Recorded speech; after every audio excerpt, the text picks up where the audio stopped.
it has evolved. Now it's very aesthetic. So now by being more aesthetic, instead of just using it in the posterior region, we can use it also in the anterior region.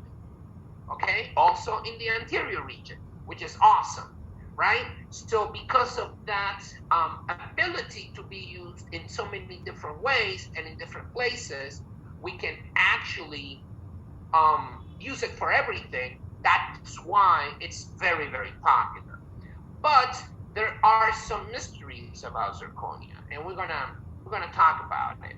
First of all, I've heard a lot of people say that zirconia is metal, and I've heard this many, many times. Zirconium as an element is a metal. I think it's number 40 in the periodic table. But in dentistry, we do not use zirconium. We use zirconium oxide or zirconia. Okay, so it's different. It's an oxide. So it's a ceramic. Okay? Zirconia is a ceramic. It doesn't contain any glass. It doesn't contain silica. It doesn't. It contains, it's just zirconia. You cannot etch it with hydrofluoric acid. You can't, unfortunately. It would be great if you could, but you cannot, okay? Also, because it doesn't have any silica in it, silane will not work. It just won't work. So you cannot perform a typical ceramic bonding procedure as you would with Emax or feldspathic porcelain with zirconia. You can't. It's not going to work. It is not going to work. It's not going to bond. So you're thinking, well, I need to generate mechanical retention and I need to generate some chemical interaction. Yes, you are going to have to do that. However, you can't do it with hydrofluoric acid and silane. It's not going to work. That's very important because for many years, people thought they could do that. And you can still see and read and listen to people saying, oh, I'm using silane on zirconia. And people ask me, can I use it? I tell people you can, but it's not going to work. I mean, you can place it, but it's not going to bond. That's very important. Now, here's also something that is interesting. Saliva reacts with zirconia, okay? Chemically reacts. And this is something that doesn't happen with any other surface. It doesn't. No other surface chemically interacts with saliva. Zero. Okay? Metal doesn't interact with saliva. Emax doesn't interact with saliva. Composite doesn't interact with saliva. You know? But zirconia does. Saliva contains phosphate lipids. And these phosphate lipids will bond to the zirconia bonding sites. So now you are actually contaminating zirconia. And this is very important. Why? Because we in the lab, no developing company knew about the interaction between saliva and zirconia. And for a long time, we were doing bonding procedures in the lab, and we were gathering interesting data. But then when clinicians were doing their bonding, things were failing. And you were like, why? Well, there is a variable in the clinical world. It's called saliva that we in the lab never included as part of a variable because we knew that saliva didn't affect the surface that you were bonding to. I mean, you can put saliva on top of, let's say, Emax, and then you rinse it with water and you're good. Okay? But if you put saliva on zirconia and then you rinse it with water, it will still be contaminated. So this is very important. Why is this important? Because if you have a surface of zirconia surface that has been contaminated with saliva, your bonding is going to be diminished. Okay, your bond strength is going to be lower. Okay, and that's a problem. That's a problem, and you need to understand this. And I will go through the motions so I can tell you when it becomes contaminated. Okay, so these are facts. So let's move on to a protocol. All right. Around the world, dentists in general don't have a sandblaster in their office. Okay? In general, there might be some dentists that have a sandblaster, which is awesome. I highly recommend dentists to get a sandblaster. Actually, there are some equipments out there. There is one called AquaCare. There's another one called Prep Start or Prep Smart. I can't remember. These are sandblasters that work with water, so you can go intraorally. These are even better, but they are pricey. They are an investment, okay? So not everybody has one of those, but you can get a small $200 sandblaster, and you can work. You have to have a way to work with it, so all the powder doesn't fly around. You gotta have a hood or a little box where you do your blasting. And I highly recommend people to get a sandblaster. Okay, but in general, dentists don't have a sandblaster. You know who has a sandblaster? The laboratory, the lab technician, the dental technician. They have a sandblaster for sure, 100%. So dentists will tell the lab to sandblast their zirconia restorations. This is how you achieve mechanical retention. You tell the lab to sandblast it. And they're going to sandblast the internal part, okay? Not the external, the internal part of the crown or of the restoration, whatever restoration it is, crown, bridge, onlay, inlay, veneer, it doesn't matter. They're going to sandblast it for you. And they're going to send it to you already sandblasted, okay? You're going to receive that restoration from the lab, and you're going to try it in. You're going to take the preparation in the mouth. You're going to remove the provisional. You're going to clean, and you're going to take the crown or the restoration, and you're going to try it in. Once you try it in, it becomes contaminated immediately, totally contaminated, okay? And once it becomes contaminated, you need to decontaminate. You need to clean it. And water is not going to be enough. It is not going to be enough. You cannot put, I'm going to put it in the ultrasound. No, it's not enough. You need to apply some kind of chemical to remove that contaminated surface. Because if you decide to apply your primer and then your primer is not going to work, your chemical interaction is not going to happen. So even though you have your mechanical retention, you won't get any bonding, real bonding, which is the chemical interaction. So you need to decontaminate your restoration once you've tried it in. So you're going to use a decontaminating agent, and I will tell you which one to use. There are a few out there. You're going to rinse it, and now you're going to apply a primer. The question is, which primer? And the answer is, and MDP containing primer. The primer must have MDP. And I will show you images of the different primers and the different decontaminating agents and everything.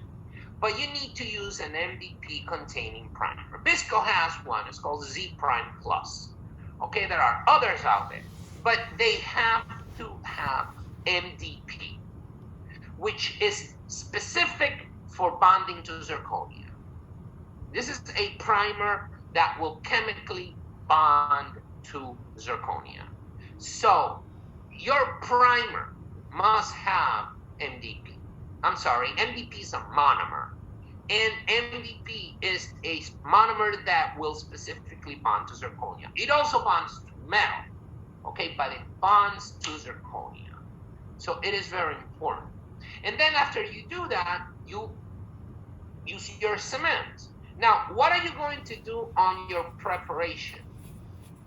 That's up to you, whether you want to bond or whether you want to use a self-adhesive cement. That's up to you, okay?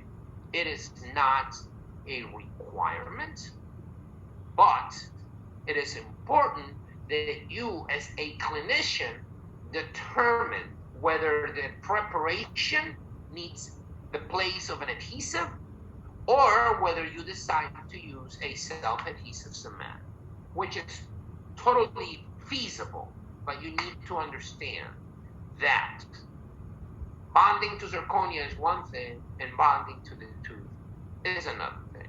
All right, I'm going to ask you guys for another minute, really quick, and then I'll...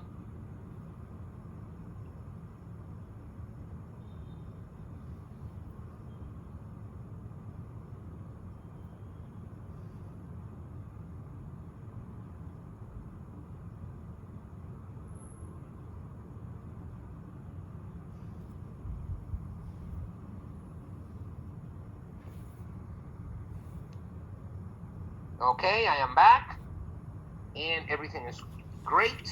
Thank you so much.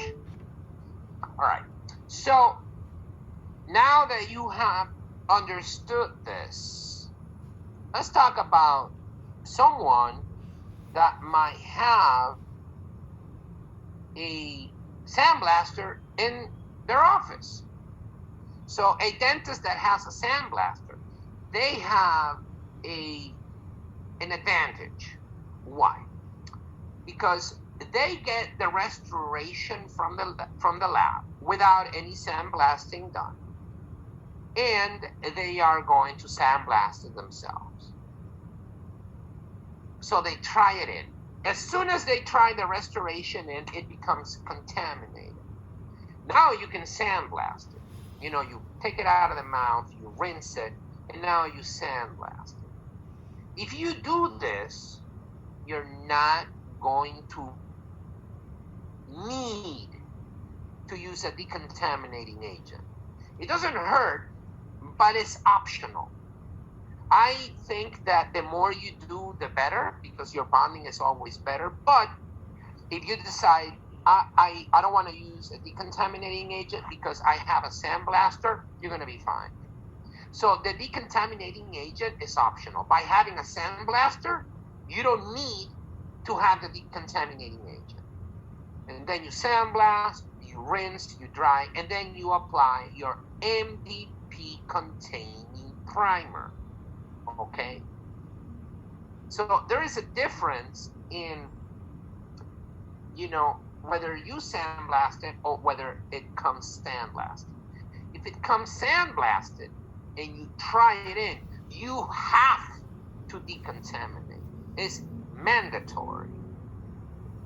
If you have the sandblaster, you're going to remove. Thì bạn sẽ loại bỏ được cái lớp phản ứng ấy, lớp phản ứng giữa nước bọt và zirconia, loại bỏ hẳn được cái lớp đấy đi, và mình sẽ không cần phải sử dụng cái chất làm sạch nữa. Nếu mà mọi người có cái máy thổi cát ấy, thì tôi nghĩ sẽ có một vài thứ để cân nhắc khi nói về cái quy trình về thổi cát. ở lab, ở phòng thí nghiệm của chúng tôi ấy, thì cái thông số mọi người đang nhìn thấy ấy, thì nó sẽ thông qua là nghiên cứu, và nghiên cứu rất nhiều để ra cái này. Nghiên cứu bắt đầu từ những cái ngẫu nhiên, những cái thông số ngẫu nhiên.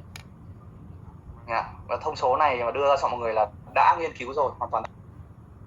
The powder that we use is called aluminum oxide. Okay?